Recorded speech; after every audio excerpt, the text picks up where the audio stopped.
ગુજરાતના એક આઈપીએસ વિવાદમાં આવ્યા છે અને તેમના વિરુદ્ધ આરોપ લાગ્યા છે કે એક મહિલા હતી તેને તેઓ અપરિણિત છે તેમ કહી તેમના સાથે દુષ્કર્મ કર્યું છે। આ ઘટના બાદ પોલીસ બેડામાં ચકચાર મચી જવા પામ્યો છે અને સરકાર પણ દ્વિધામાં મુકાઈ છે। નમસ્કાર, આપ જોઈ રહ્યા છો હોટલાઇન ન્યૂઝ। જ્યારે કોઈ વ્યક્તિને કોઈ તકલીફ હોય, કોઈ સમસ્યા હોય તે સમયે તે સ્થાનિક પોલીસ અધિકારીના પાસે જતા હોય છે અને તેની સમસ્યા, તેની પીડા તે વર્ણવતા હોય છે, પરંતુ સ્થાનિક પોલીસ સ્ટેશનથી પણ તેનું નિરાકરણ નથી આવતું। ત્યારબાદ જે વ્યક્તિ જે પીડિત હોય છે તે ઉચ્ચ પોલીસ અધિકારીઓ પાસે પહોંચતા હોય છે અને તેમની જે તકલીફ હોય, તેમના જે આરોપ હોય તે ઉચ્ચ પોલીસ અધિકારીઓ પાસે મૂકતા હોય છે।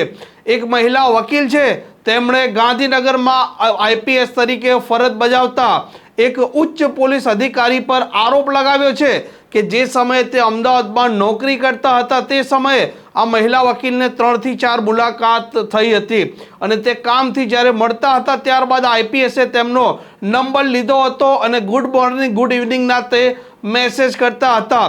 ત્યારબાદ ધીમે ધીમે આ બંને વ્યક્તિઓ વચ્ચે પ્રેમ સંબંધ કેળવાય છે અને આઈપીએસ અધિકારી કહેતા હતા કે તે આ મહિલાને પ્રેમ કરે છે અને તેના પાસે લગ્ન કરવા ઈચ્છે છે। બંને વચ્ચે પ્રેમ સંબંધ બન્યા બાદ આ સંબંધો શારીરિક સંબંધ સુધી પહોંચે છે।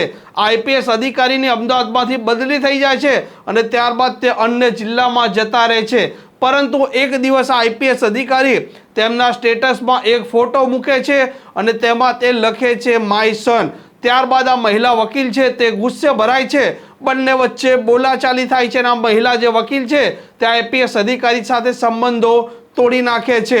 ત્યારબાદ આ મહિલા વકીલ છે તે અન્ય વ્યક્તિ સાથે લગ્ન કરી દે છે, પોતાનું ઘર સંસાર સેટ કરી દે છે। અન્ય જિલ્લામાં આઈપીએસ અધિકારી ફરજ બજાવતા હતા તે ગાંધીનગર આવે છે અને ફરીથી આ મહિલા છે તેમનો સંબંધ તે કેળવે છે અને મહિલાને મળવા માટે તે દબાણ બનાવે છે, પરંતુ આ મહિલાને સૌપ્રથમ આ આઈપીએસ અધિકારીએ એવું કહ્યું હતું કે પોતે અપરિણિત છે અને ત્યારબાદ આ મહિલા સાથે અવારનવાર શારીરિક સંબંધો બાંધ્યા હતા અને મહિલા સાથે દુષ્કર્મ કર્યું હતું। આવા આરોપ આ મહિલાએ પોલીસ અધિકારીઓ અને સરકારમાં જે પ્રકારે અરજી આપી છે તે લગાવ્યા છે અને આ સમાચાર સતત અલગ અલગ માધ્યમોમાં ચાલી રહ્યા છે।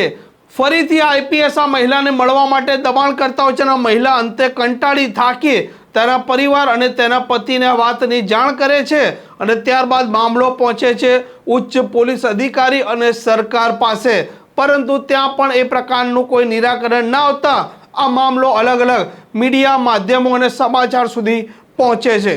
અલગ અલગ માધ્યમોમાં સમાચારમાં 2 દિવસથી આ સમાચાર ચાલી રહ્યા છે અને હવે સરકાર પોતે પણ દબાણમાં આવી રહી છે તેવી વાત સામે આવી રહી છે અને સંભવતઃ આઈપીએસ અધિકારી પર આવનારા સમયમાં કાર્યવાહી પણ થઈ શકે તેવી પણ એક શક્યતા દેખાઈ રહી છે।